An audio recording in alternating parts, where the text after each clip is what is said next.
Hi students, unit 2 kinematics चल रही थी। Motion in straight line chapter discuss कर रहे थे और उसमें से बता रहा था मैं आप लोगों को, लास्ट जो वीडियो था मैंने डिस्कस किया था आप लोगों से डिफरेंशिएशन के बारे में। आज हम लोग बात करेंगे इंटीग्रेशन की। तो देखिए स्टार्ट कर रहे हैं। Integral calculus.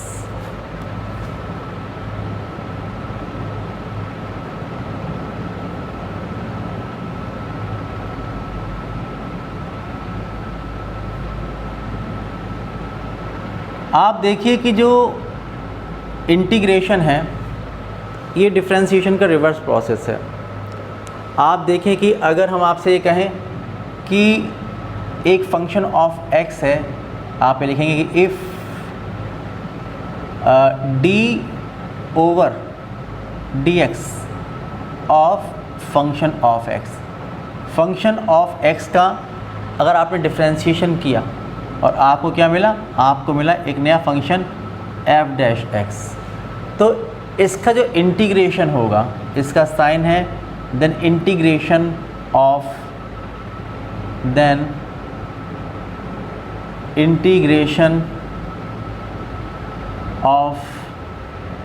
f dash x with respect to x will be f(x), function of x। ये मिल जाएगा आप लोगों को। क्या मतलब हुआ? इसका मतलब ये हुआ कि इंटीग्रेशन, ये साइन है इंटीग्रेशन का, कि integration of f dash x dx, क्योंकि आप कर रहे हैं with respect to x, will be equal to क्या हो जाएगा, फंक्शन ऑफ x। ये हो जाएगा, लेकिन साथ में ये c भी आएगा। ये होता है constant of integration, where c is constant of integration।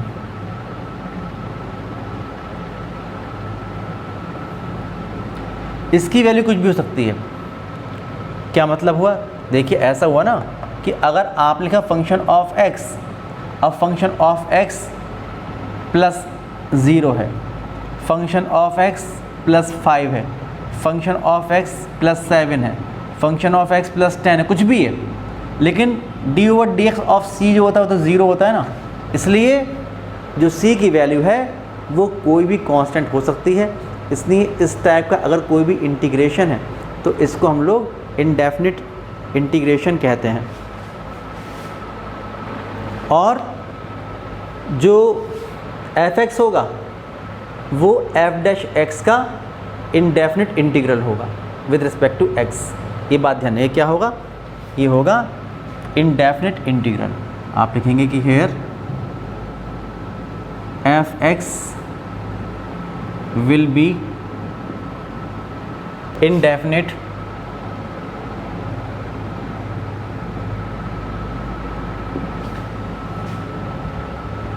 Integral of f dash x। ये होगा, इसको हम इनडेफिनिट इंटीग्रल कहते हैं। ये होता है इनडेफिनिट इंटीग्रल। डेफिनिट भी होता है, वो मैं बताऊंगा आप लोगों को। डेफिनिट इंटीग्रल देखिए क्या होता है।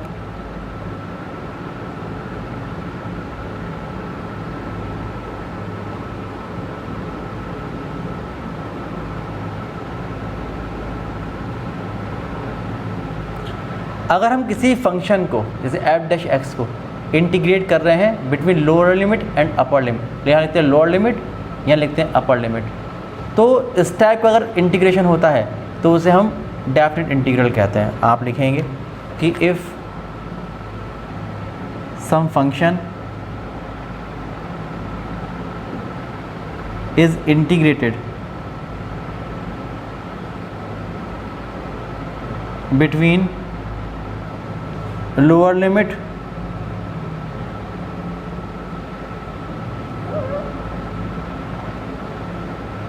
and upper limit,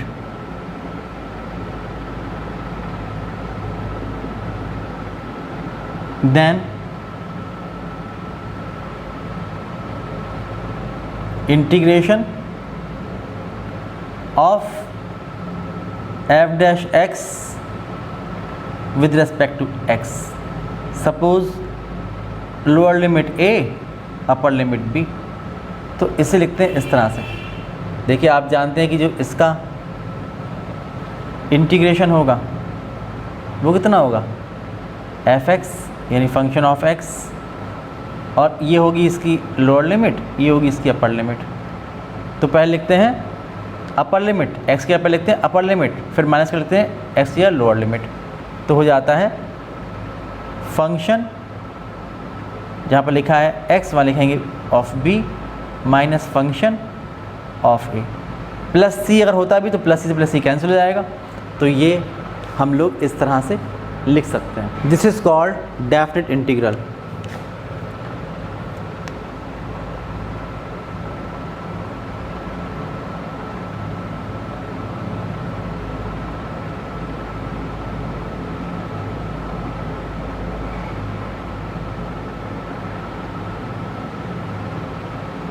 ये होगा डेफिनेट इंटीग्रल। ठीक है भाई। अब देखिए, अब हम लोग कुछ इंपॉर्टेंट फॉर्मूले बता रहे हैं आप लोगों को इंटीग्रेशन के, और उसके बाद हम लोग उस पर बेस कुछ क्वेश्चंस सॉल्व करके बताएंगे। देखिए सम इंपॉर्टेंट फॉर्मूले फॉर इंटीग्रेशन।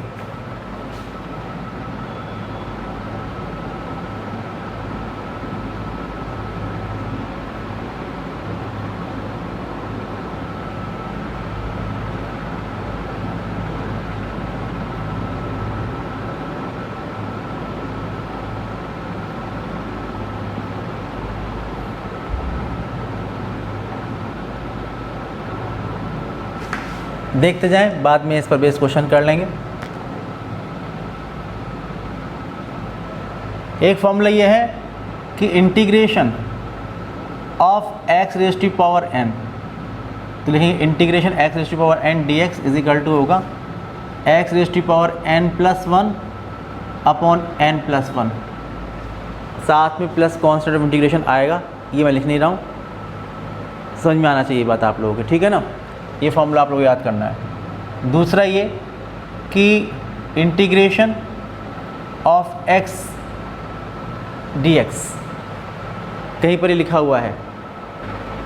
अगर आप लोग देखें इसी फॉर्मूले से कितना हो जाएगा, ये हो जाएगा पावर कितनी हुई यहाँ पर एक्स की पावर वन, तो हो जाएगा x raise to power one plus one तो टू और अपॉन टू। कहीं पर लिखा है इंटीग्रेशन ऑफ डी एक्स, तो इसका मतलब यहाँ पर वन लिखा है, वन का मतलब x की पावर ज़ीरो, तो जाए x की पावर ज़ीरो प्लस वन मतलब x और अपॉन वन, तो integration of d x is equal to x, साथ में प्लस कॉन्स्टेंट ऑफ इंटीग्रेशन साथ में चलेगा। फोर्थ देखिए, आप देखेंगे कि यहाँ पर आप लोग u और v को आप लोग यहाँ पर u और v को इंट्रोड्यूस कर दीजिए। आप लिखेंगे if u and v are functions of x,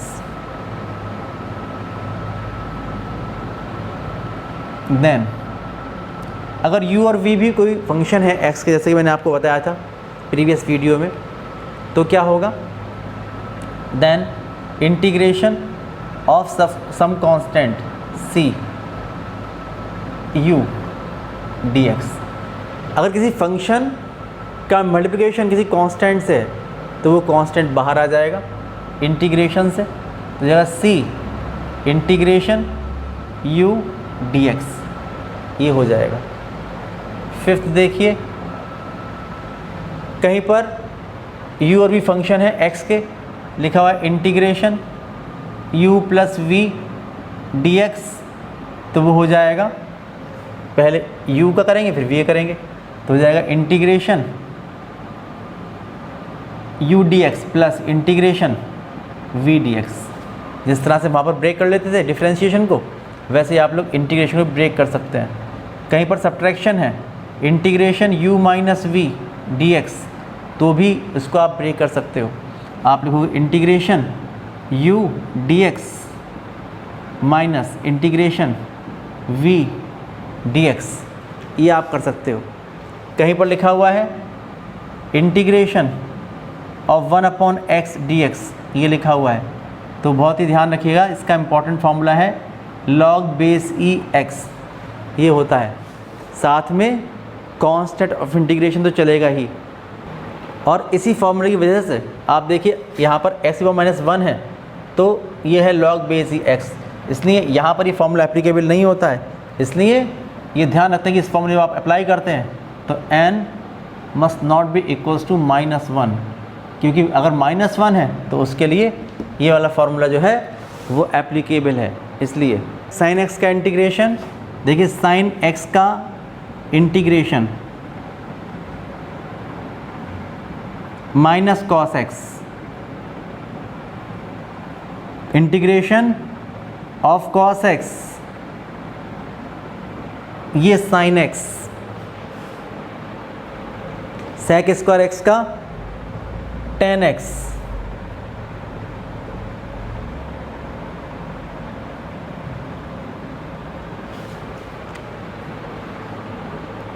cosec square x का minus cot x,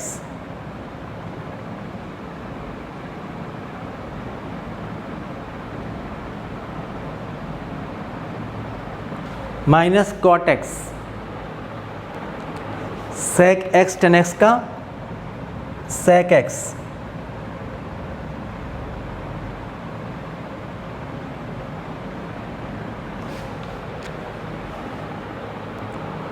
cosec x cot x का minus cosec x,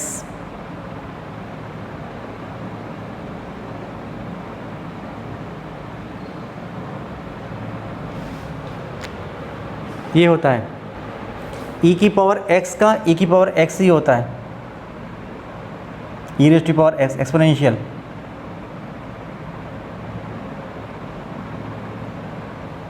A raise to power x dx का यानी a की पावर x का जो होता है ये होता है a raise to power x upon log base e x, ये होता है। जनरल मीनिंग ऑफ इंटीग्रेशन देखिए आप क्या होगा। जनरल मीनिंग ऑफ इंटीग्रल,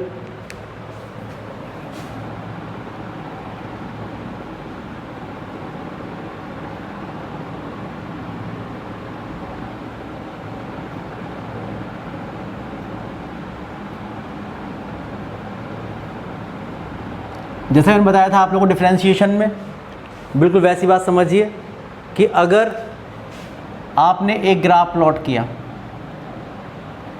ये हमने ग्राफ प्लॉट किया, ये है x और ये है y, और आपका ग्राफ सपोज इस टाइप से आ रहा है, ये ग्राफ आ रहा है। अब इस ग्राफ पर कोई एक पॉइंट ऐसा है, सपोज ये पॉइंट P है, यहाँ से चले ये x और यहाँ से चले तो ये y, ओके। तो इसके जो कोऑर्डिनेट्स हुए वो है x, y, ये जो कोऑर्डिनेट्स हुए इसके ये हुआ x, y, यही तो हुए। अब अगर यहाँ पर कोई एक ऐसी स्ट्रिप है, यहाँ पर मैंने जो x की वैल्यू ली, ये ली dx, तो आप ये है dx, यहाँ से आपने परपेंडिकुलर ड्रॉ किया, जो मीन लेंथ है इस स्ट्रिप की ये कितनी है y, तो आप लोग को अगर इसका एरिया निकालना है तो ये इसका एरिया होगा, कितना होगा y dx। जो इसका स्मॉल एरिया निकाला आप लोगों ने, ये small area of the strip कितना हुआ, ये हुआ dA। आप लिखिए कि small area of the strip, small area of the strip, ये हो गया dA इज इक्वल टू कितना, ये हुआ y dx, ये हो गया। अब ये जो आपने निकाला ये क्या चीज़ है, सपोज ये this is function of x, ये है फंक्शन ऑफ x dx, ये हो गया। अगर आप इसको इंटीग्रेट कर देंगे, अगर मैं आपसे कहूँ कि भाई x की वैल्यू a से, यहाँ पर x is equal to a lower limit, और ये इसकी upper limit x is equal to b, अगर मैं आपसे कहूँ कि इसके बीच का टोटल एरिया क्या हुआ, तो आपको जितनी भी पहले आप इस एरिया को इस तरह के स्ट्रिप में कन्वर्ट कर लेंगे, एक स्ट्रिप ये, एक स्ट्रिप ये, एक स्ट्रिप ये, एक स्ट्रिप ये, और इन सबको ऐड कर देंगे, तो इसका मतलब हुआ इंटीग्रेशन। तो टोटल एरिया जो होगा between x is equal to a to x is equal to b, total area between x is equal to a to x is equal to b, ये हो जाएगा। कैसे निकालेंगे आप लोग, यानी एरिया अगर निकालना है तो आप लिखेंगे इंटीग्रेशन ऑफ dA या integration of function of x dx, और लिमिट क्या लेंगे, बिटवीन a टू b। इस तरह से ये इसका मतलब है इंटीग्रेशन का, कि आप लोग एक स्मॉल वैल्यू निकाल के उसको जो प्रॉपर लिमिट्स हैं उनके बीच इंटीग्रेट कर सकते हैं। अब देखिए कुछ क्वेश्चन इस पर बेस्ड, जैसे मान लीजिए एग्जाम्पल नंबर वन, मैं आपसे कहूँ कि भाई इंटीग्रेशन, या आप मानिए कि integration of x cube plus 5x plus 4, इसकी वैल्यू आपको निकालनी है। तो कैसे करेंगे, कोई लिमिट ली नहीं है, जब लिमिट नहीं ली है तो कैसा कौन सा इंटीग्रेशन हुआ, ये हुआ इनडेफिनिट इंटीग्रल। इसका इनडेफिनिट इंटीग्रल निकालना, बिकॉज कोई लिमिट नहीं है यहाँ पर। तो आप जैसे बताया था कि जितने भी फंक्शंस हैं उन सबको इस तरह से आप ब्रेक कर लेंगे। तो आप लिखेंगे कि integration of x cube plus 5x plus 4 dx, ये हो जाएगा integration x cube dx plus integration 5x dx plus integration 4 dx and plus constant of integration, ये हो जाएगा। ओके, अब आप देखिए कि इसको सॉल्व करेंगे तो एक्स क्यूब ये रहा, x raise to power n plus 1 upon n plus 1, तो x raise to power 3 plus 1 upon 3 plus 1, ये हो जाएगा। प्लस ये 5 बाहर आ जाएगा इंटीग्रेशन से, और ये वो एक्स रेज़ टू पावर 1, तो हो जाएगा x raise to power 1 plus 1 upon 1 plus 1, ये हो जाएगा। प्लस 4 बाहर आएगा इंटीग्रेशन से, और इंटीग्रेशन ऑफ dx कितना होता है, x, तो ये हो जाएगा x और प्लस कांस्टेंट ऑफ इंटीग्रेशन, ये हो जाएगा। तो ये सॉल्व करेंगे तो आएगा x raise to power 4 upon 4 plus 5x square upon 2, तो 5x square upon 2 plus 4x plus constant of integration. इस तरह से आप इसको सॉल्व कर सकते हैं। कहीं पर लिखा हुआ है कि एग्जाम्पल नंबर 2 देखिए,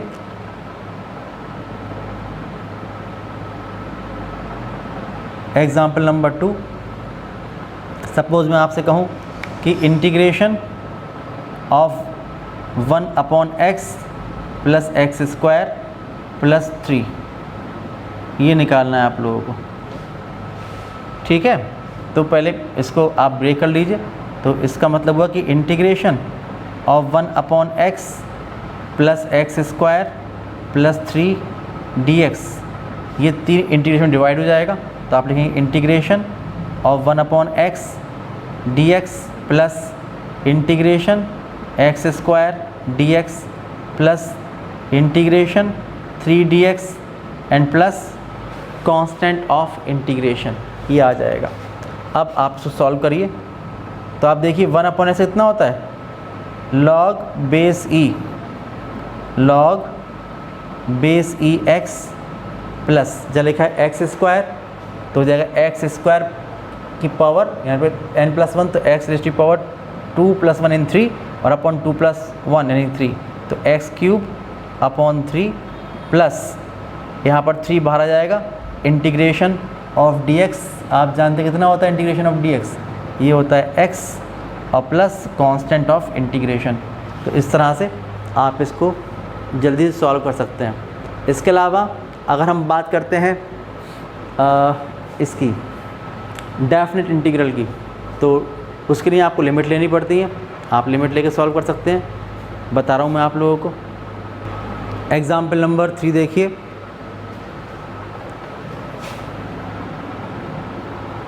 एग्जाम्पल 3,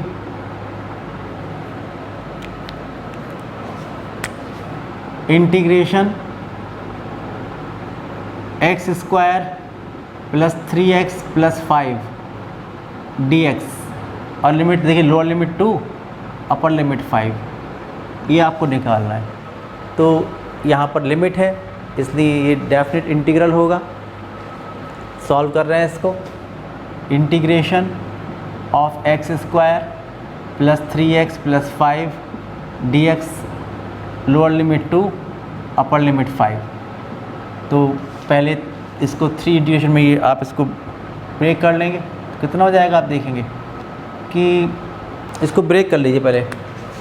ये हो जाएगा integration of x square dx lower limit 2 upper limit 5 plus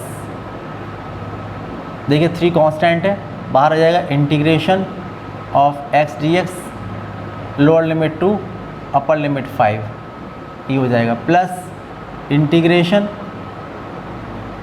plus 5 constant है, बाहर आ जाएगा integration of dx lower limit 2 upper limit 5, ये हो जाएगा। अब आप सॉल्व कर लेंगे इसको। तो आप देखिए एक्स स्क्वायर dx, तो x raise to power 2 plus 1 ये फॉर्मूला लगा दिया आप लोगों ने, upon 2 plus 1 lower limit 2 upper limit 5 plus 3, ये लिखा है x, तो x रेज़ टू पावर 1 यानी 1 प्लस 1 अपॉन 1 प्लस 1, ये फॉर्मूला यहाँ पर भी अप्लाई किया। Lower limit 2 upper limit 5 plus 5 ds का होता है x lower limit 2 upper limit 5 और प्लस कांस्टेंट ऑफ इंटीग्रेशन यहाँ पर आएगा नहीं क्योंकि यहाँ पर आप देख रहे हैं डेफिनेट इंटीग्रल है इसलिए। तो ये हो जाएगा x cube upon 3 lower limit 2 upper limit 5 plus 3 x square upon 2 lower limit 2 upper limit 5 plus 5 x lower limit 2 upper limit 5, ये हो जाएगा। अब जहाँ पर भी लिखा हुआ है x वहाँ पर पहले लिखेंगे 5 और फिर माइनस करके लिखेंगे, जहाँ पर लिखा है x वहाँ लिखेंगे 2। तो आप देख रहे हैं कि 1/3 तो बाहर आ जाएगा, ये होगा 1/3 विद इन ब्रैकेट, ये हो जाएगा 5 क्यूब माइनस 2 क्यूब प्लस 3 ये और अपॉन 2, तो 3/2 यहाँ लिखा है एक्स स्क्वायर, तो 5 स्क्वायर माइनस 2 स्क्वायर, ये हो जाएगा और फिर प्लस 5 यहाँ लिखा है 5 माइनस 2, ये हो जाएगा। तो ये होगा 1/3, वैल्यू देखेंगे 5 raise to power 3 125 minus 8 plus 3/2 25 minus 4 plus 5 into 3, ये हो जाएगा। तो हो जाएगा 1/3 मल्टीप्लाइड बाई 117 प्लस 3/2 21 और प्लस 15, इसको आप सॉल्व कर लेंगे, जितना भी आएगा वो आपका आंसर होगा। ठीक है भाई, इस तरह से आप लोग सॉल्व कर सकते हैं। एक एग्जाम्पल और देखिए, एग्जाम्पल नंबर 4।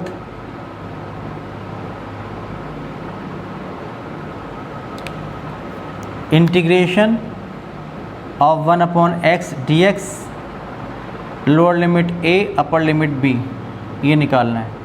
तो आप जानते हैं कि इंटीग्रेशन ऑफ 1/x का फॉर्मूला आप लोग जानते हैं, क्या फार्मूला होता है 1/x dx, log बेस ई एक्स होता है, तो log बेस ई एक्स, ये हो जाएगा। Lower limit a upper limit b, आप लिखेंगे पहले अपर लिमिट, तो log base E b minus log base E lower limit log base E a। तो इस तरह से मुश्किल नहीं है, अगर आप प्रैक्टिस करेंगे, ये सारे कॉन्सेप्ट समझ लेंगे, ये फॉर्मूले आप याद कर लेंगे, तो फिर आप लोग इंटीग्रेशन इस तरह से कर सकते हैं। इंटीग्रेशन और डिफरेंशिएशन ये आप लोग ठीक से आना चाहिए, तो फिर कोई प्रॉब्लम आप लोगों को इस चैप्टर में होगी नहीं।